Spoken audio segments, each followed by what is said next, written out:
pasan de repente, flashes por mi mente. Hace frío, llueve, algo me conmueve. Vuelven a mi memoria el patio, el instituto. Vuelve aquel niño soñando ser adulto. No sé cuántos inviernos me alejan de aquel chico. Su máxima preocupación, cazar chochitos. He grabado un LP, algo que soñaba él, pero aquel chico... Muy buenos días, tardes, noches a la hora a la que vean este video. ¿Cómo me les va? Les habla Neko Artistic, su amable servidor. Feliz 30 de junio, feliz mes del padre, feliz día del padre, feliz etcétera. Publico este video, bueno, técnicamente lo estamos grabando el 30 de julio, pero probablemente sea 1 de julio o 2 de julio para cuando este video se publique, así que también feliz 1 de julio. Hoy les vengo a presentar, después de bastante trabajo y bastantes complicaciones aquí en el canal, nuestro nuevo top 5 peores papás del anime. O en serio, el tema de los padres lo tengo bastante abandonado. Desde que este canal nació, nos hemos dedicado a sacar top 5 de madres. Las mejores madres del anime, las peores madres del anime, las mamás más poderosas y las mamás más atractivas. Pero nunca nos hemos enfocado en el lado paternal, solamente sacamos nuestro top de los mejores papás del anime y ahí frenamos. En serio, tenemos que rellenar todo ese contenido que tenemos pendiente porque queríamos mostrarles nuestros 5 papás más poderosos y también los 5 papás más atractivos, porque nosotros también tenemos buen ojo para ese tipo de personajes. Será por el hecho de que nosotros no sabemos mucho sobre el tema paternal como para mostrarles más de desarrollo de este tema. Sí, porque aquí entre nos, mi colega editor del canal y yo fuimos criados por madres solteras, pero dejando eso de lado, disfruten del show. No existía, no importaba el calendario. En el puesto número 5 dejamos lo más suave para el top. Nuestra idea era colocar un grupo de malos papás, que no lo son tanto, en el puesto número 5, pero decidimos al final solo enfocarnos en un solo personaje, porque queríamos colocar padres ausentes como Naruto o Goku, pero después de que no nos hemos visto ni Dragon Ball Z ni Dragon Ball Super, así que no tenemos derecho a criticar a Kakaroto. Y en cuanto a Boruto, Naruto Next Generations, en lo que vamos del manga, nos hemos enfocado más en que Naruto tiene más pinta de ser padrastro que de padre. Tiene muchas más cualidades que lo hacen un buen padre, así que no merece estar en el top. Así que decidimos optar mejor por Cazador X, Hunter x Hunter, la inspiración que utilizó Kishimoto aparte de Dragon Ball. Y hablaremos del papá del protagonista, Jim Fritz. Toda la historia, toda la detonación de esta historia de Gon y su sueño de convertirse en cazador nace por el hecho de que él quiere encontrar a su padre.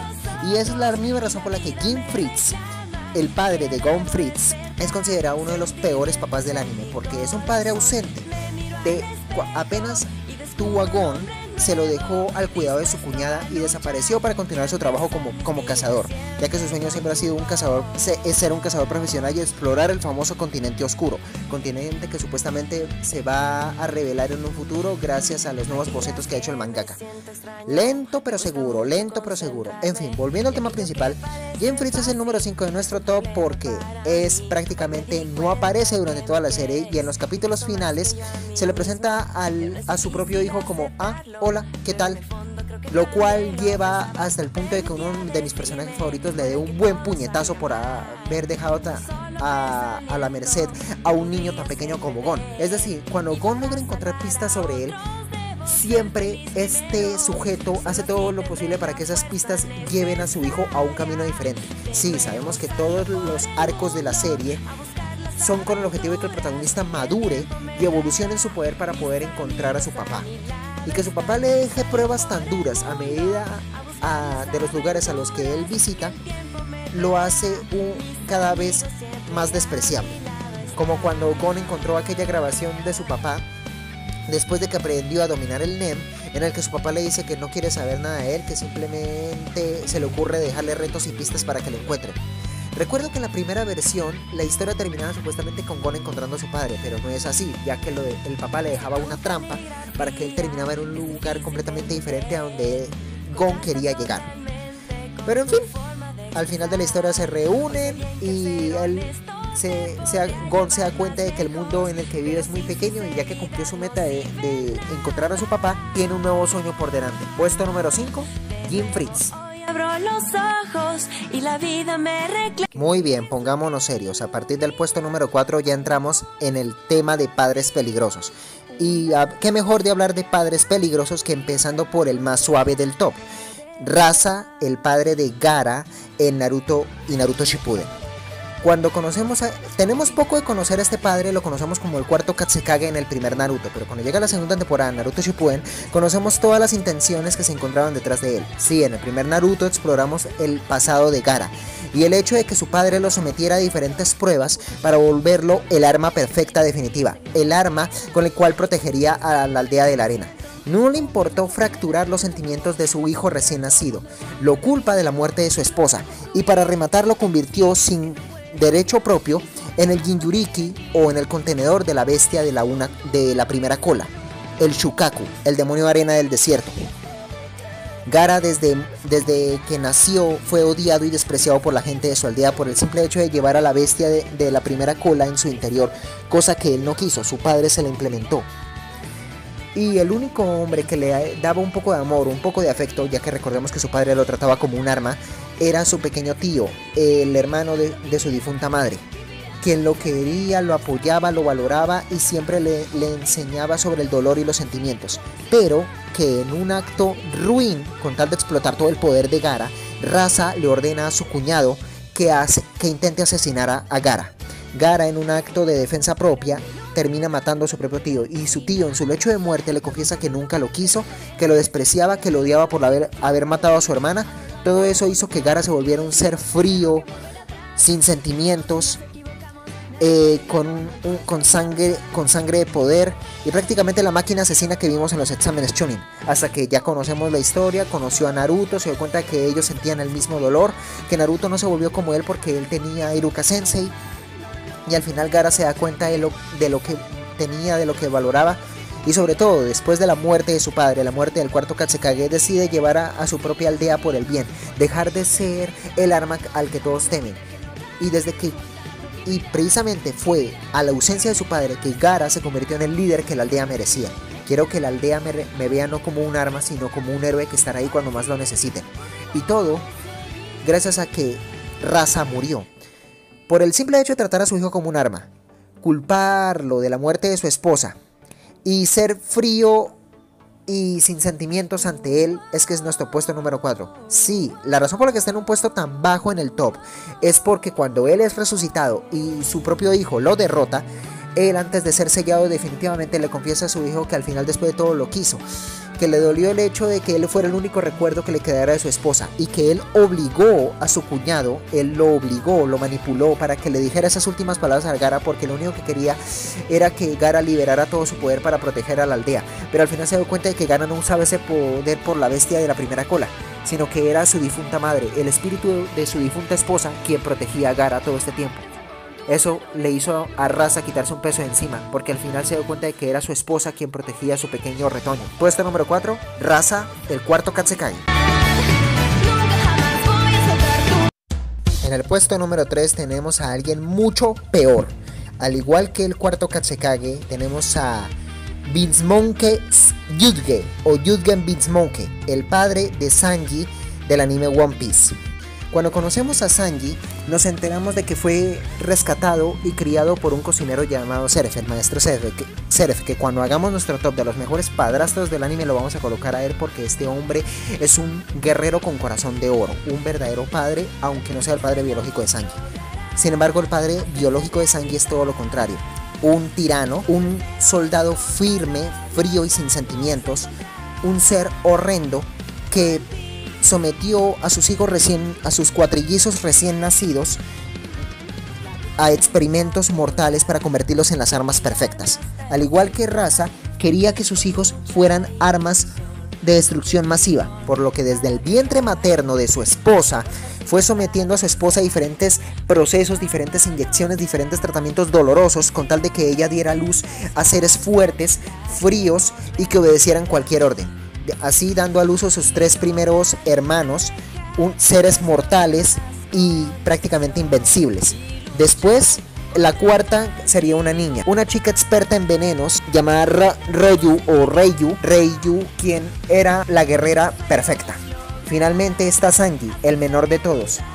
A diferencia de los 4 primeros, el quinto resultaría nacer como un guerrero normal, una persona común y corriente. ¿Por qué? Porque cuando su esposa se estaba sometiendo a esos experimentos, tomó un químico que haría que el feto se volviera una persona común y corriente. Así nacería Sanji Beansmoke, alguien débil, pero con un corazón de valor, quien no peleaba porque no quería, no le gustaba la violencia, era alguien pacifista. Era alguien que no le gustaba el entrenamiento porque era doloroso. Era un niño inocente, un niño que no quería entrenar, a diferencia de sus hermanos que tenían 4 añitos y eran los guerreros perfectos. Él era un niño inocente que quería vivir la vida de un niño, quería ser cariñoso con su madre, amaba a su madre como diera lugar y hacía todo lo posible para contentarla. Intentaba complacer a su padre, pero eso lo que le provocaba era más dolor. Maltratado, bulineado y humillado por sus 3 hermanos principales, hasta el punto, de hecho, Sanji llegó a ser tan débil que su propio padre lo encerró en una celda porque no quería mirarlo y lo sometió a un casco para jamás volverle a verle la cara. ¿Cómo puedes hacerle eso a tu propio hijo?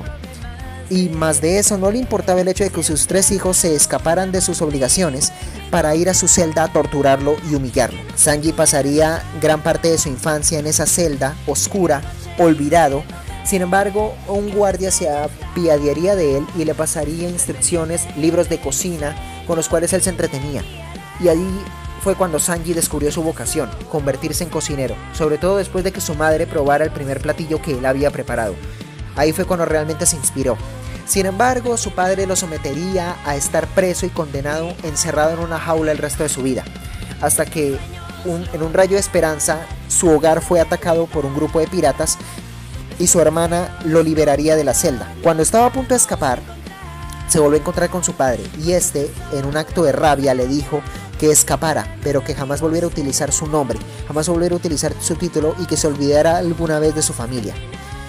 Sanji escaparía y viviría en un barco con un grupo de cocineros, los cuales no valoraban la comida, hasta que después conocería al maestro Zeref, y eso es una historia para otra ocasión. Volviendo al tema, Yusuke Beansmoke califica como el puesto número 3 porque tras de ser un ser despreciable que trataba a sus propios retoños, sus propios hijos como armas mortales, maltrató y humilló a su hijo menor porque sabía desde que nació que había sido un completo desperdicio. Él decía que era un desperdicio, que no valía la pena dejarlo vivo. Sin embargo, lo poco que se había apiadado de él fue suficiente para dejarlo para encerrar a su hijo durante su infancia en una celda. Lo más hipócrita que resulta de este personaje es que cuando su último hijo desaparece, su quinto hijo desaparece, termina siendo aliado con uno de los emperadores del mar. Y este emperador quiere formar una alianza con su ejército. De esta manera, en un hambre de poder, sabe que la mejor forma de formar una alianza era con un matrimonio, pero no iba a permitir que sus armas perfectas se casaran en sagrado matrimonio. Así que qué mejor que utilizar a la que supuestamente él es un arma obsoleta, un arma que no necesita. Entonces ordena una nueva orden de búsqueda para buscar a Sanji, el hijo perdido, el hijo que había escapado de él cuando era tan solo un niño pequeño, y obligarlo a casarse, chantajeándolo con atacar a su maestro Zeref, a su padre adoptivo, a cambio de que se case con una de las hijas de Big Mom, la emperatriz del mar. Pero bueno, la razón por la que está en un puesto número 3 es porque el muy cobarde, después de que descubre que lo han traicionado, después de que descubre toda la trampa y que al final todo el matrimonio era una maldita trampa, se pone a llorar como un bebé. Libera toda la humanidad que tenía dentro, y es el propio hijo que él tanto había despreciado, el propio hijo que él consideraba un arma obsoleta, el propio hijo que él consideraba un desperdicio, quien le salvaría la vida a él y a sus hermanos. Por el hecho de proteger a su hijo en la batalla final, es que Yusuke Beansmoke es nuestro puesto número 3. En el puesto número 2, hablando de tiranos con el padre de Sanji, pasamos a un total y completo tirano, el líder de los hombres bestia, Lord Genomi. Oh, Lord Genomi, ¿qué se puede decir de este personaje que no se haya dicho ya? Un ser despreciable. Se desconoce cómo tiene pareja, cómo es que tiene hijos, pero todos los descendientes que había tenido los eliminaba por considerarlos débiles. Algo similar a lo que hacía el titán Cronos con sus hijos, por ese miedo a que lo fueran a destruir. Pero esto es todo lo contrario. Lord Genome, a todos los descendientes que él tenía, los encerraba en cajas y los botaba al vacío, abandonándolos por completo, por el hecho de considerarlos débiles o por el hecho de que podrían ser utilizados por su enemigo natural, el antiespiral. Por un lado, él tenía un objetivo, un propósito, tenía sus motivos para deshacerse de sus descendientes, de sus hijos, ya que el antiespiral podría utilizarlos como herramientas para destruir su mundo. Pero por el otro lado, el hecho es simplemente ya no hecho de tener descendencia, no darles cariño, no darles afecto, tirarlos como si fueran trastos viejos, como si fueran basura al vacío y abandonarlos por completos, es lo que lo hace un padre terrible. Lo peor es que cuando su hija es rescatada por los protagonistas e intenta enfrentarse a él hace todo lo posible para destruirla, para acabarla a ella y a los protagonistas a como diera lugar. La razón por la que está en un puesto número 2, al igual que todos los padres anteriores del top, es porque él podría decirse que se reconcilia con su hija o intenta, por así decirlo, remediar el error que hizo con ella al final de la historia cuando se sacrifica. Pero por el hecho de ser un tirano, de tratar a sus hijos como basura y tirarlos como si fueran trastos viejos, es que es nuestro puesto número 2.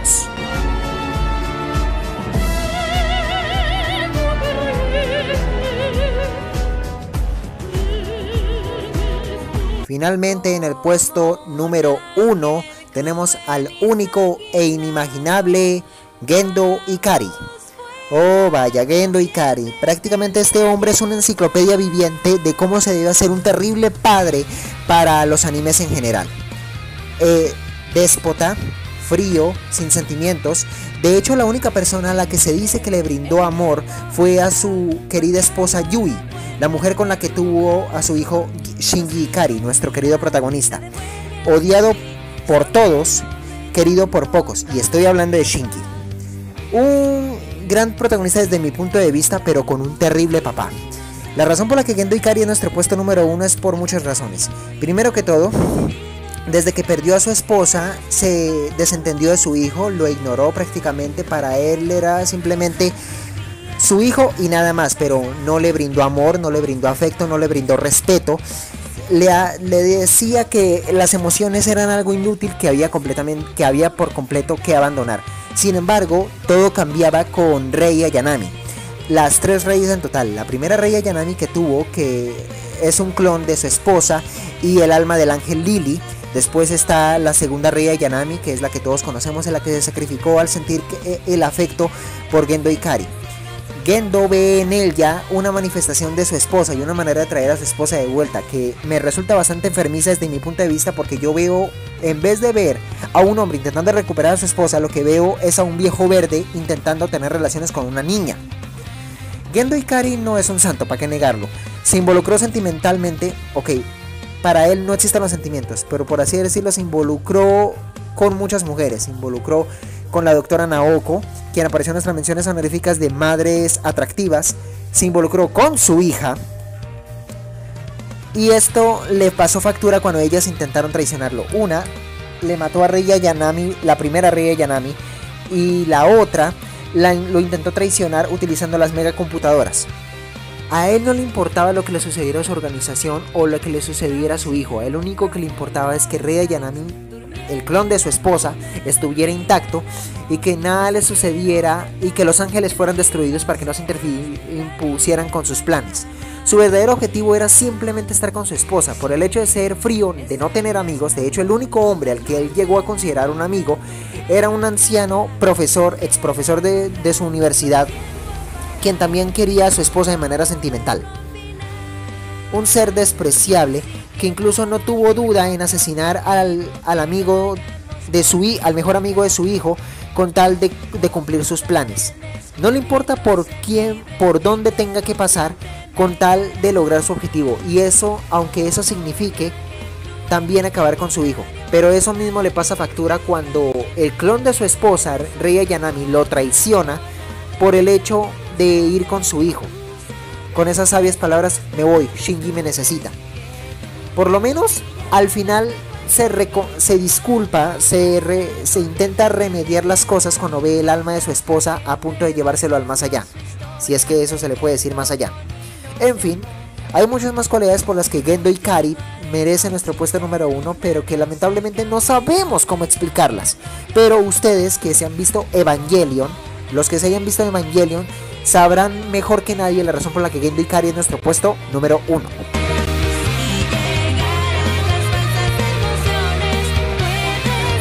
Postdata, para los que se preguntan si no incluimos al Gendo Ikari de las películas recién terminadas el año pasado, es porque la saga de películas no la hemos visto ni mi colega y yo, así que no tenemos ni idea de cómo colocar a ese Gendo Ikari que nos han contado que es mucho más frío, arrogante y aterrador. Así que nos enfocamos en el Gendo Ikari de la película The End of Evangelion y la serie estrenada hace más de 20 años por Gainax. Nuevamente puesto número 1. Normalmente no hacemos esto, pero el puesto número 0, este tipo no merecía estar en el conteo porque este tipo es un animal, un monstruo indeseable. En el puesto número 0 tenemos a Show Tucker de Full Metal Alchemist Series, tanto la primera versión como Full Metal Alchemist Brotherhood. El peor padre que pueda existir en el anime, por el simple y llano hecho de lo que le hace a su hija. Obsesionado con su trabajo, obsesionado con obtener prestigio, de no perder de no perder su crédito y prestigio como alquimista estatal, forza primero a transformar a su esposa en una quimera, que en el universo de Full Metal Alchemist es una gran proeza para todos los alquimistas, ya que ningún alquimista había logrado la creación de una quimera que pudiera hablar o que tuviera forma humana o se pudiera transformar de humano o animal. Pero después la peor desastre, la peor tragedia sucede cuando le hace lo mismo a su propia hija. Una de las muertes más horribles que pueda existir en el anime, lo que le hace a una pequeña niña de unos 5 o 6 años, su propia hija, al fusionarla con la mascota de la familia, su perro Alexander, formando así una quimera que solo para de decir juguemos. Ese trauma tan horrible que viven nuestros queridos protagonistas hacen que aprendamos una dura frase para la vida. No somos dioses y no somos jueces, somos simples hombres que no pudimos salvar a una pequeña niña. Esa frase te deja marcado para siempre y una de las escenas más traumáticas y perturbadoras que existe en el anime. Por ese acto tan nefasto, tan horrible, y por su posterior y satisfactoria muerte a manos de el cazador de alquimistas Scar, es que Show Tucker es nuestro puesto número 0. Eso sí, elimino por completo el Show Tucker de la primera versión, porque después de la muerte de que asesina a su hija, después de la muerte de su hija, se convierte en un completo psicópata obsesionado con traerla de vuelta. Algo completamente de relleno, ya que eso no sucede en el manga. Por lo que el Show Tucker canónico es nuestro puesto número 0. Y bien, de esta manera llegamos al final de este conteo. Había muchos otros padres despreciables que queríamos colocar en el top, pero sus animes, los animes presentes donde aparecen estos padres, no los hemos visto completamente, tampoco hemos terminado de leer los mangas, así que solamente son los padres que nosotros ya conocíamos de antemano. Por otro lado, espero que hayan disfrutado de este top, también de los anteriores videos que estuvimos subiendo esta semana, como el Speed Drawing de Adán, el padre de la humanidad. No olviden suscribirse, darle like, si les gustó el video denle like, si no les gustó el video también denle like. No olviden darle click a la campanilla para recibir notificaciones de cuando subimos un nuevo video. Ya saben que no deben olvidarse de seguirnos por TikTok, Instagram, los aminos, tanto Arte Amino como Anime Amino, y nuestra fanpage en Facebook. Siendo más, bye bye, bye bye, bye bye.